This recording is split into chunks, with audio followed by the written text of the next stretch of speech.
wees, dagdroom nogals baie.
Daarom betyd sien ek. Hallo julle.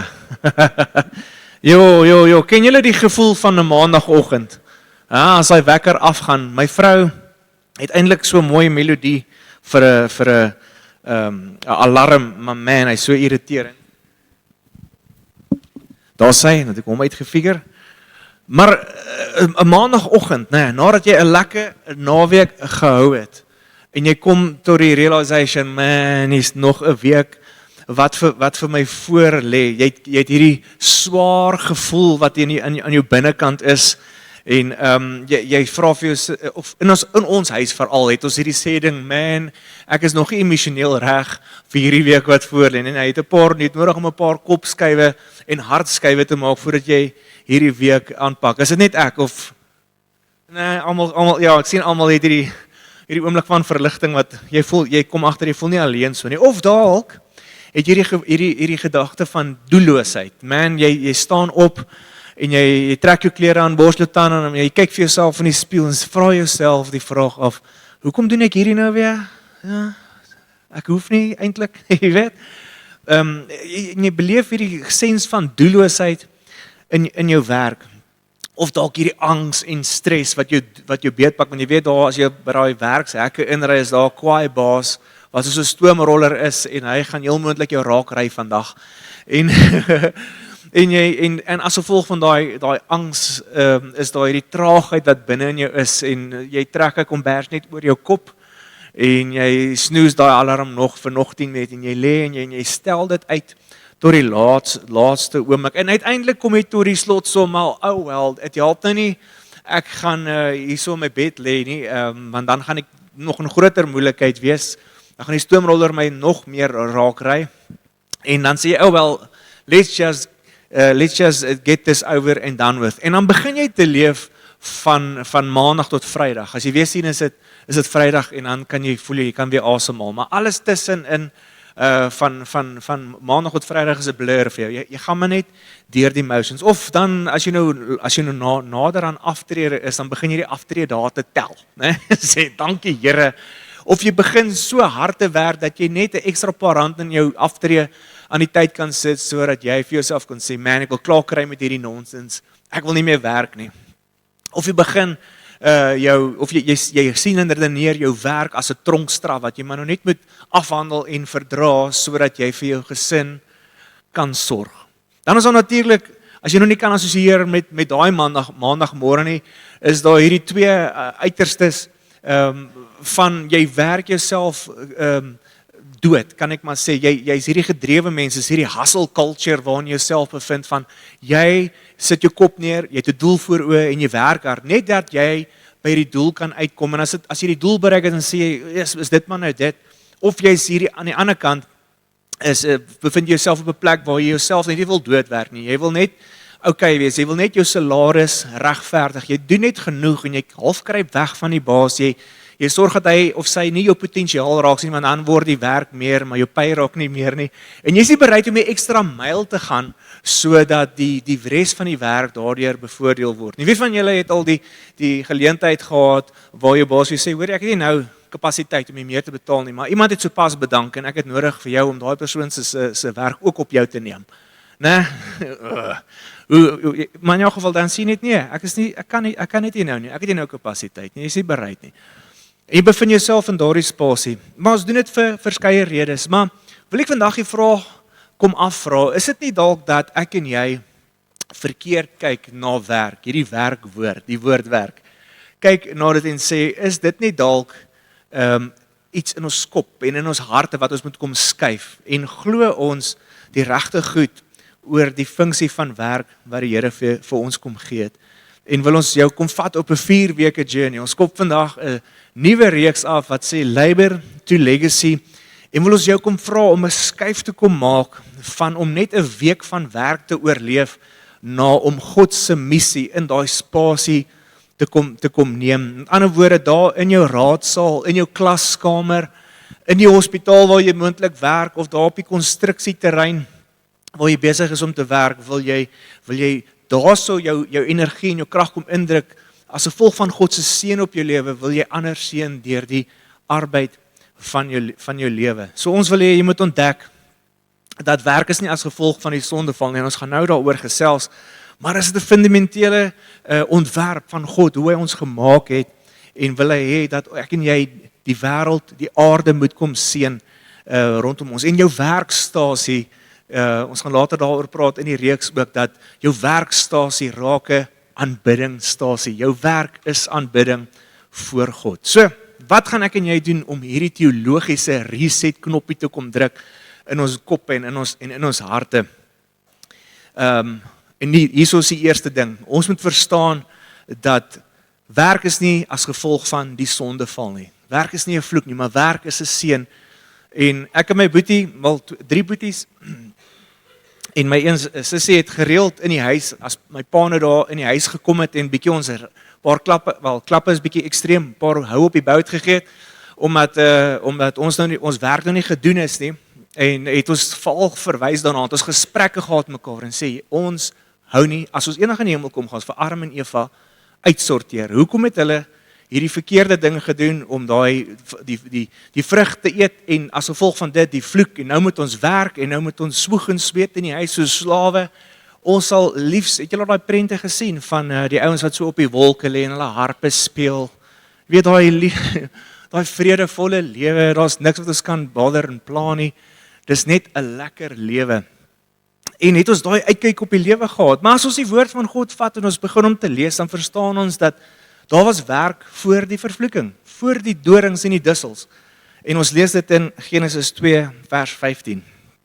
Hy sê die Here God het die mens geneem en hom in die tuin van Eden geplaas om te, sê dit net weer dat jou hart dit kan hoor. So werk was nog altyd deel van God se plan gewees.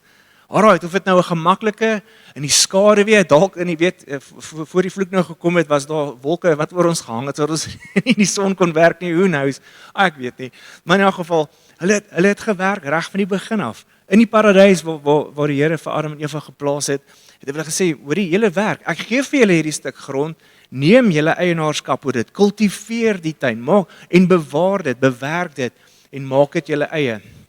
En dit is hoe God ons gemaak het. God is 'n God wat werk. Dag 1 tot 6 het God gewerk, het alles geskaap. Hy is 'n God wat kom skep en die woord van Here sê vir ons is in sy ewebeeld gemaak. Ons dra sy natuur en is ons ook geskep om te kan werk, om te kan skep met ons hande, om te genereer vanuit ons kapasiteit. So al wat die vloek om doen het. Aan Genesis 3, al wat die vloek om doen het is hy het werk bietjie moeiliker gemaak. Ons het Vrydag daar by Street Store, julle sal nou meer leer van dit, maar by Street Store Vrydag het ons reggemaak en ons sulke waantjies gehad waar ons die klere en die skoene opgestoot het na boonste vertrek toe. Man, en daar het 'n ligte sweetjie oor my uitgebreek en my asem het so geblaas, lekker onfiks. En so dit is al basies wat hierdie vloek vir ons kom doen. Dit is die werk wat eintlik bedoel was vir ons, net kom swaarder maak en kom meer maak. Ons lees ons daar in Genesis 3 vers 17 tot 18, lees ons dat die grond, as gevolg van die sonde, die vloek, het daar dorings en dussels voortgekom. En as gevolg van dit, sê die Bybel, dat die sweet, ons sal die sweet van jou aangesig, sal jou brood verdien, sal ons werk, né? En het ons 'n lekker ligte sweetjie uitgebreek. Nou daar in die Kaap waar ek groot geword het, het ons op Vrydae het ons jeugdienste gehad en so nou en dan het ons jeugleier ons gevat na 'n kleerling gemeente toe. Nou hulle hou kerk op 'n baie lekker en unieke manier. Ons het lekker gedans en te kere gegaan, maar daar's toe 'n pastoor een aand wat preek en hy praat toe oor moenie lui wees nie. En hy quoteer hierdie skrifgedeelte uit Genesis 3 en hy sê Adam, jou lyf sal sweet vat. Met ander woorde, moenie lui wees nie. Jy moet werk. Maar ons almal kan daarmee identifiseer, nee. As jy ingaan om 'n lekker stuk harde arbeid te doen, as jy gras sny in die somerson, jy breek 'n sweet uit. As jy daarso verf in jou huis of enigiets wat die moeite werd is om te doen en jy sit jou hart en siel daarin, jou liggaam betaal die prys daarvoor. Dit is harde arbeid. Maar weet ek en jy dat as gevolg van die afgehandelde werk van Jesus Christus, hoef dit nie meer die toestand van ons kop en van ons hart te wees nie. Ons hoef nie meer te voel dat werk is 'n vloek of werk is 'n straf vir my en jou nie. Hoor wat sê Galasiërs 3 vers 13. Hy sê, hy het die vloek geword. Hy het die vloek van die skepping op hom geneem. Wat het Jesus op sy kop gehad toe hom gekruisig het? 'n doringkroon. En was dit 'n profetiese afhandeling van dit wat Adam en Eva opgemors het? Die vloek van die aarde het fisies op Jesus Christus kom rus in die vorm van 'n doringkroon en het hy die aarde, die mens en alles daarin het hy met hom kom versoen en gesê ek dra die vloek en ek breek hierdie vloek in die opoffering aan die kruis en hy sê ek dra hierdie sonde op my en deur dit het daar vir my en vir jou bevryding gekom ook van hierdie gefrustreerde arbeids gewig wat op my en jou kom lê van die gevoel van werk is net te veel vir my. So Jesus vat dit, hy dra dit op homself en breek daai gevoel van werk is moeite.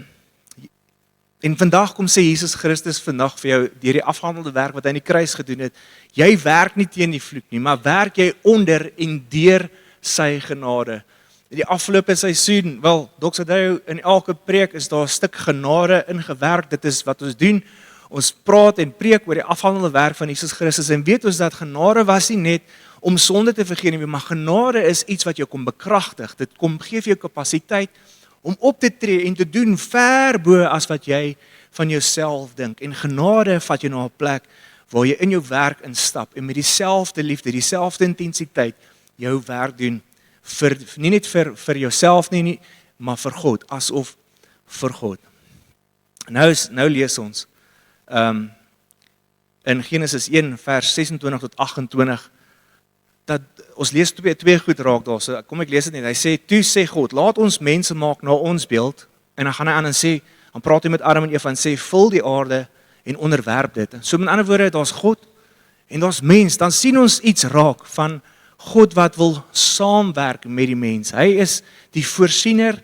Hy is die een wat gee en ek en jy is die rentmeester van dit. Met ander woorde, hy sê kom dat ek en jy medewerkers sal wees van dit wat hy aan ons toevertrou. Hy is die bron, ons is die rentmeester.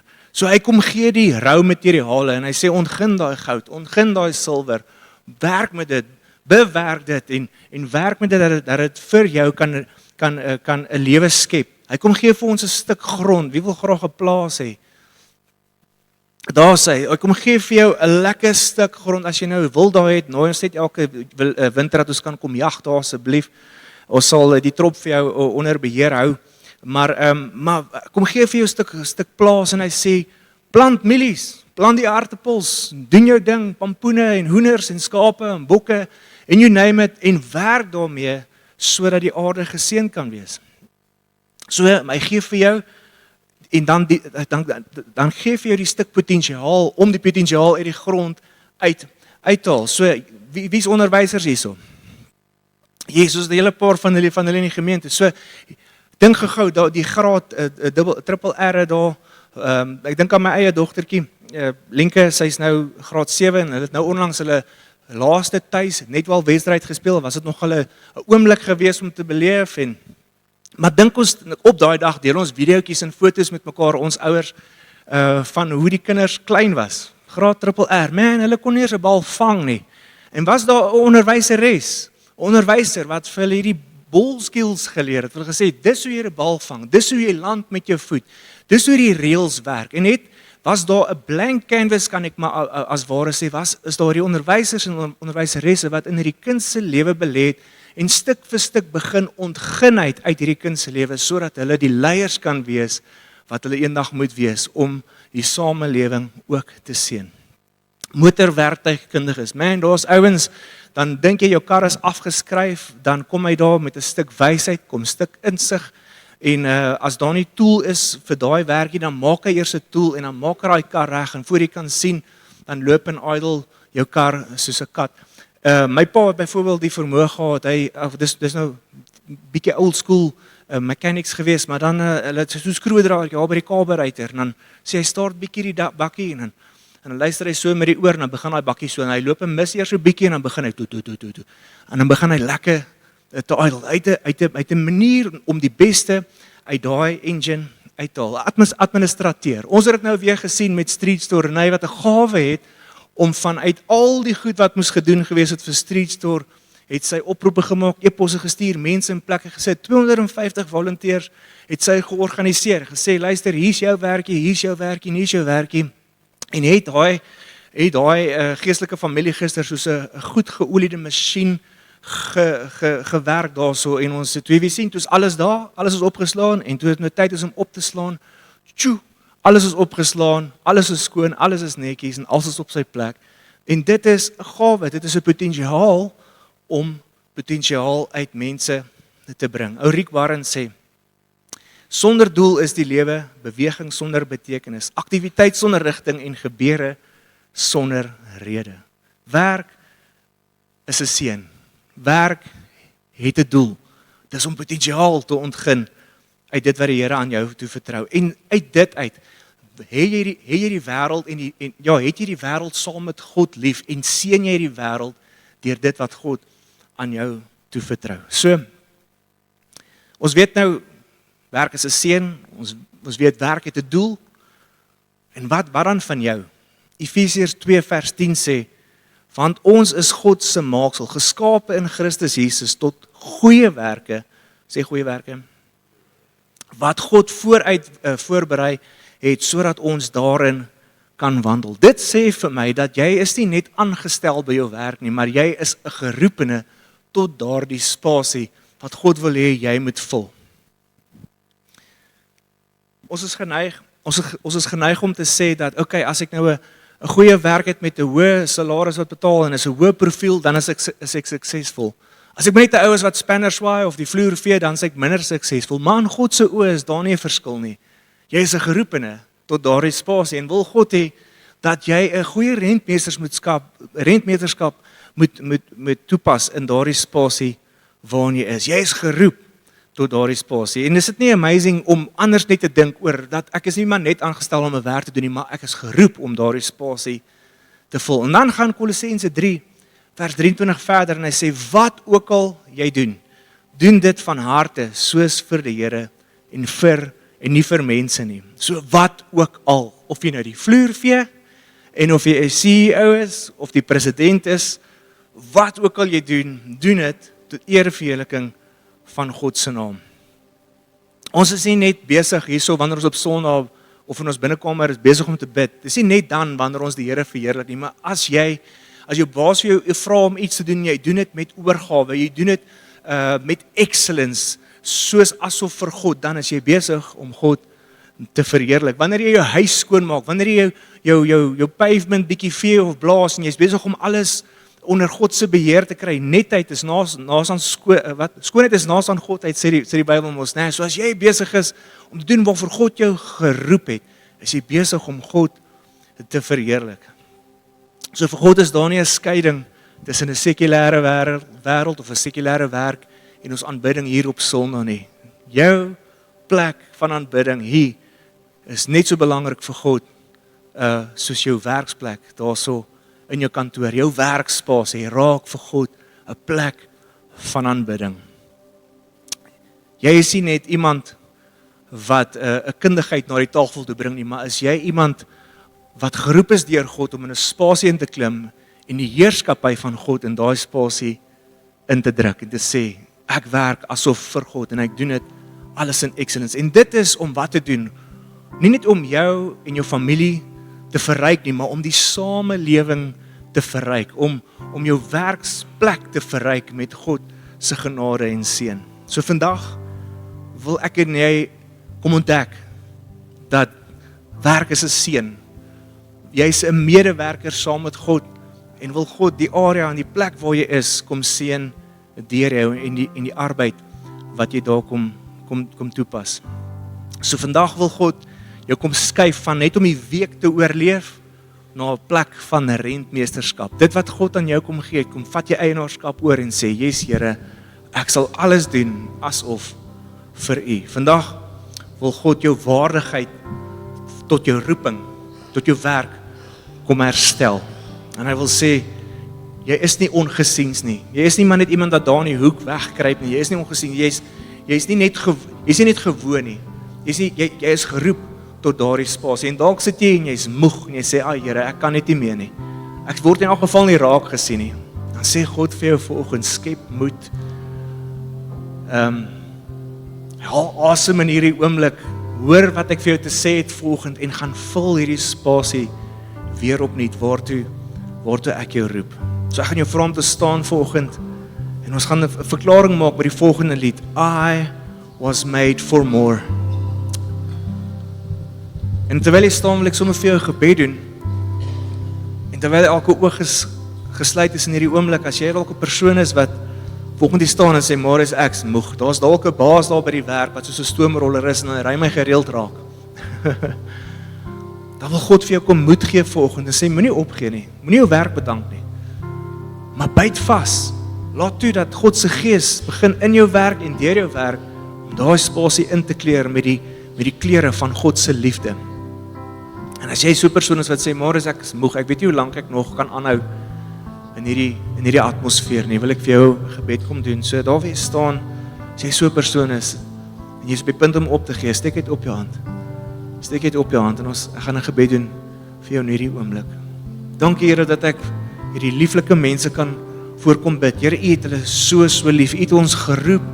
Here, nie om te werk as 'n straf nie, maar om werk om die heerlikheid te kom vestig in spasies waartoe U ons geroep het. So ek bid in hierdie oomblik dat hierdie gevoel van werk as 'n straf of hierdie gevoel van ek kan nie meer langer so nie of die gevoel van ek word in elk geval nie raak gesien nie. Heilige Gees, kom vul hulle harte en atmosfeer en hulle denke met die wete dat ek is daar geplaas, ek is geroepene deur God my Vader en dat hulle attitude rondom werk net in hierdie oomblik belyn sal word met dit wat U droom oor elkeen van ons. Dis my gebed in Jesus naam, Here, dat ons mense sal wees met invloed in daardie spasie. Ons dank U daarvoor in Jesus naam. Amen. Amen. Kom maak die verklaring volgens saam met my. I was made for more. Amen.